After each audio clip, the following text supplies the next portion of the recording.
Hi hello नमस्कार मंडळी, कशा आहात सगळे? मजेत ना? मजेतच असायला हवं. मी हर्षा स्वागत करते आपल्या यूट्यूब चॅनलमध्ये. तर आज रविवार आहे आणि अहोंना सुट्टी पण आहे.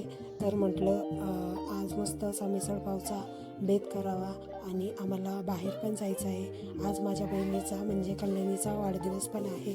तर आम्हाला बाहेर फिरायला पण जायचं आहे. म्हणूनच म्हटलं मस्त सकाळी सकाळी मिसळपाव वगैरे करावं.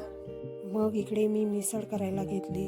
गॅसवर कढई ठेवली. कढईमध्ये तेल टाकला आणि तेल छान कडक होऊ दिला. तेल तापल्यानंतर त्यामध्ये एक तेजपत्ता टाकला, जिरे मोहरी टाकली आणि फोडणी देताना थोडासा कोथिंबीर पण मी यामध्ये टाकते. त्यामुळे फोडणीला चव खूप छान येते. आणि नंतर कांदा टाकून घेतला. कांदा छान हा सोनेरी रंगावर तेलामध्ये परतून घ्यायचा आहे. कांदा छान परतल्यानंतर त्यामध्ये अद्रक लसूणची पेस्ट टाकली आणि सोबतच खोबरा आणि कांद्याचं वाटण पण यामध्ये टाकून घेतलं आणि हे छान तेलामध्ये तेल सुटेपर्यंत परतायचं आहे. मला तर जास्त काही मिसळ आवडत नाही, पण अहोंना खूप जास्त आवडते, म्हणून त्यांच्यासाठीच मी हा मिसळचा घाट सकाळी सकाळी घातला होता. त्यानंतर छान असा मसाला वगैरे शिजल्यानंतर त्यामध्ये घरगुती काही मसाले टाकले आणि सोबतच मिसळपाव मसाला पण यामध्ये मिसळपाव मसाला टाकला की मिसळला चव खूप छान येते. त्यामुळे मी नेहमी मिसळ करताना मिसळपाव मसाला हा टाकतच असते. त्यानंतर हे सगळे मसाले फोडणीमध्ये छान असे मिक्स करून घेतले आणि परत एक दोन घरगुती मसाले होते ते पण यामध्ये मी टाकून घेतले. यामुळे चव खूप छान येते, म्हणूनच मी नेहमी टाकत असते. आता मसाले तर चांगले परतले पण होते यामध्ये आणि सगळे मसाले टाकून पण झाले होते. आता यामध्ये हळद पावडर टाकली 1 चम्मच आणि माझ्या आवडीनुसार म्हणजे मला जेवढं तिखट पाहिजे तेवढं यामध्ये लाल तिखट पण टाकून घेतलं.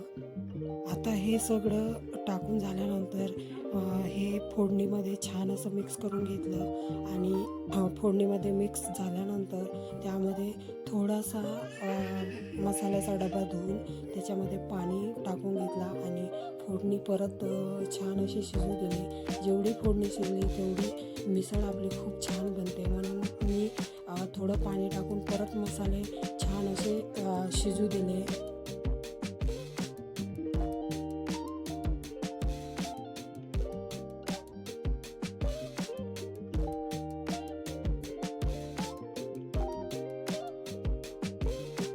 मसाला छान शिजल्यानंतर त्यामध्ये चवीपुरतं मीठ टाकून घेतलं. त्यामुळे फोडणीला खूप छान चव येते, म्हणून मीठ टाकून घेतलं. आता मीठ टाकून झाल्यानंतर छान असं परतून घेतलं आणि नंतर याच्यामध्ये बारीक कट केलेला टोमॅटो पण आपल्याला टाकायचा आहे. तर मी इकडे टोमॅटो आधीच बारीक कट करून ठेवला होता. मग यामध्ये टोमॅटो पण मी टाकून घेतला आणि टोमॅटो टाकल्यानंतर परत फोडणी छान अशी शिजवायची आहे.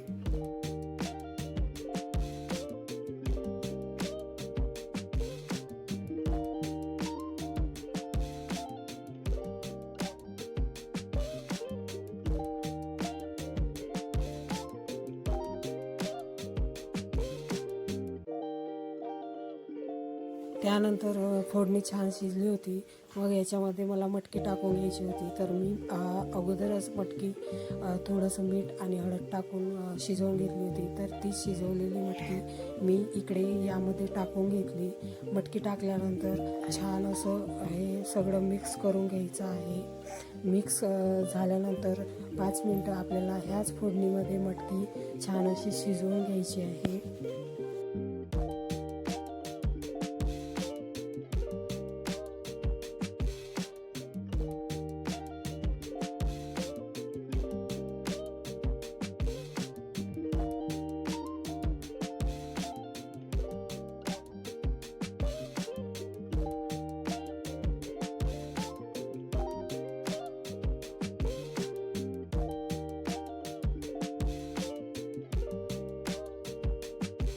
आता मटकी तर छान शिजली होती. आता यामध्ये पाणी टाकायचं होतं. तर मग इकडे मी 2 ते 3 ग्लास इतका पाणी टाकून घेतला.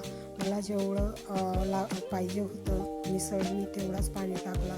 कारण जास्त घट्ट पण मिसळ करायला नको आणि जास्त पातळ पण नको. या पद्धतीने मी मस्त मिसळमध्ये पाणी टाकून छान अशी मिसळ शिजवून घेतली. त्यानंतर मस्त स्वतःचं आवरलं. आताच नाश्ता वगैरे झाला, स्वतःचं आवरलं, तयारी वगैरे झाली आहे आणि काही नाही, सिंपल असा ड्रेसच वेअर केला आहे आणि बाहेर ऊन पण खूप आहे. त्याच्यामुळे आपलं नको लाईटच आपलं सिंपल सोबरच जावं, कारण बाहेर फिरायला जायचं आहे आणि इकडे कल्याणी वगैरे आली आहे. आता सगळ्यांचा नाश्ता वगैरे. सो फायनली पोचलो आम्ही आमच्या डेस्टिनेशनला. आज आम्ही आलो आहे ओझरला. ओझरच्या गणपतीचं दर्शन करण्यासाठी. हे गणपती अष्टविनायकापैकी एक गणपती आहे.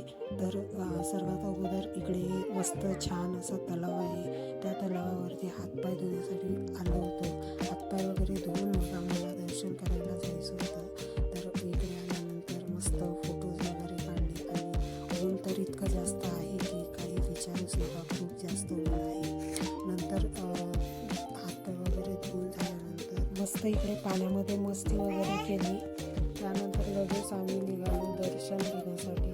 तर आम्ही इकडे फायनली रांगेत लागलो दर्शनासाठी. तर रांगेमध्ये पण खूप जास्त गर्दी होती, कारण आज रविवार पण होता, त्यामुळे खूप जास्त गर्दी होती आणि ऊन पण खूप जास्त लागत होतं. रांगेत लागल्यानंतर मग छान असं दर्शन वगैरे घेतलं. दर्शन वगैरे झाल्यानंतर मस्त छान असे फोटो वगैरे काढले आणि सगळं या मंदिरातलं परिसर आम्ही फिरलो. त्यानंतर उन्हामुळे आमच्या पिल्ल्यांचे असे काही हाल झाले. मग आम्ही बाहेर पडलो. बाहेर पडल्यानंतर लगेच इथं मस्त शॉपिंगसाठी काही दुकानं वगैरे आहेत. तर खूप काही इथं वस्तू वगैरे बघितल्या, ज्या आवडल्या त्या खरेदी पण केल्या आणि इथून पुढं आता आम्हाला जायचं होतं लेण्यांद्रीला. तर मग तिकडेच जाण्यासाठी निघालो होतो.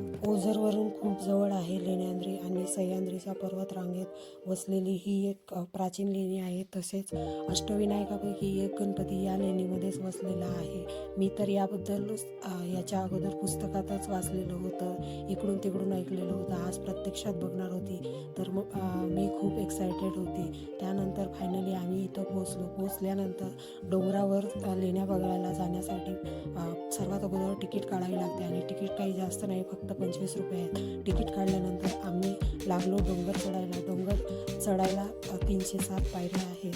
डोंगर चढून वर आल्यानंतर या प्राचीन लेण्या बघून मी तर खूप थक्क झाली होती. मनामध्ये हजार प्रश्न येत होते आणि इतकं छान बांधकाम ह्या डोंगरामध्ये आणि त्यावर कोरीव नक्षीदार काम बघून तर मी तर थक्कच झाले. आणि तिथं एक मोठा सभामंडप आहे. त्या सभामंडपाच्या मध्येच ती गणपती बाप्पाचं मूर्ती आहे आणि एवढ्या मोठ्या सभामंडपाला एकही खांब नाही आहे. बिना खांबाच्या आधारावर हा एवढा मोठा सभामंडप उभा आहे आणि आजूबाजूला मस्त अशा छोट्या खोल्या आहेत आणि त्या खोल्यांमध्ये मस्त छोटे बेड आहेत. म्हणजे अगोदरचे लोक यामध्ये राहत असतील कदाचित. आणि आत्ता कळून येते की त्या काळातही विज्ञान किती प्रगतशील होतं. तर त्यानंतर आम्ही मस्त बाप्पाचं दर्शन वगैरे केलं. तर अष्टविनायकापैकी एक गणपती इथं आहे, तर हेच ते गणपती आहे.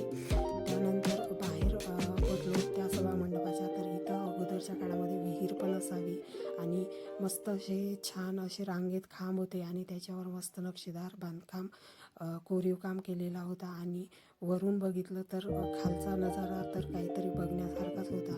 त्यानंतर परत दुसरी लेणी पण बघायला गेलो तर हे पण तसंच मोठा सभामंडप, त्याला एकही खांब नाही आणि अशा छोट्या खोल्या आणि बाहेरचं वातावरण बघितलं तर खूप छान वाटत होतं.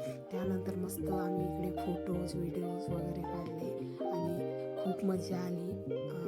आणि फायनली माझं ड्रीम पण पूर्ण झालं, कारण मला खूप दिवसापासून इथं यायचं होतं आणि मी आले. तर त्याच गोष्टीची मला खूप जास्त आनंद इथं झाला होता.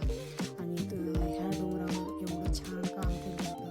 इथून घरी जायचं तर मनच करत नव्हतं, पण काय करणार, जावं तर लागणार होतं.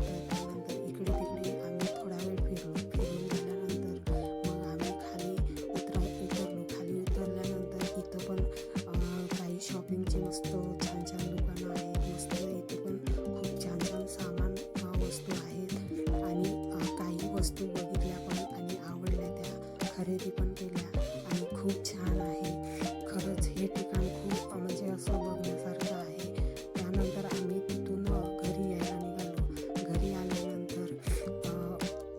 दिवसभर फिरून अवतार असा काही झाला होता.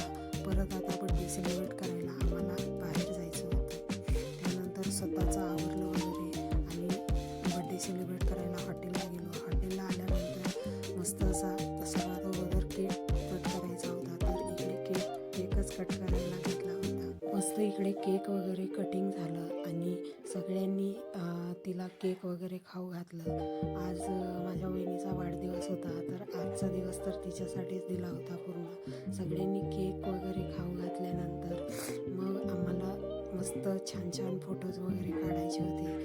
मग काय मस्त फोटोज वगैरे काढून घेतले. फोटोज वगैरे काढून झाल्यानंतर आम्हाला जेवण पण करायचं होतं. तर मग इकडे मी मस्त माझ्या बहिणीला केक वगैरे खाऊ घातला आणि अहूंनी पण छान असं केक वगैरे खाऊ घातलं. आणि आता याच्यानंतर आम्हाला जेवण करायचं होतं, तर मग इकडे आम्ही जेवण करायला बसलो. आज जेवणामध्ये व्हेजच मागवलं होतं, पनीरची भाजी वगैरे मस्त असं जेवण वगैरे केलं.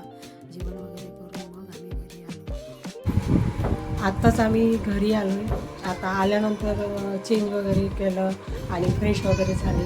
आत्ता जरा बरं वाटते आणि आज तर खूप थकल्यासारखं वाटते, कारण दिवसभर प्रवास केला आहे, फिरलो आहे. त्याच्यामुळे इतका जास्त थकवा आला आहे की असं वाटत आहे की लगेच झोपून घ्यावं. पण जेवढा थकवा आला आहे तेवढी मजा पण आली आज दिवसभरामध्ये. मस्त असा संध्याकाळचा बड्डे वगैरे सेलिब्रेट केला छान.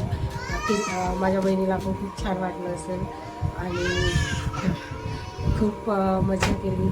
चला मग व्हिडिओ इथं सेंड करते. परत भेटूया अशाच एका नवीन व्हिडिओसहित. तोपर्यंत चॅनलवर नवीन असाल तर चॅनलला सबस्क्राईब करा, मला फॉलो करा. परत भेटूया. बाय.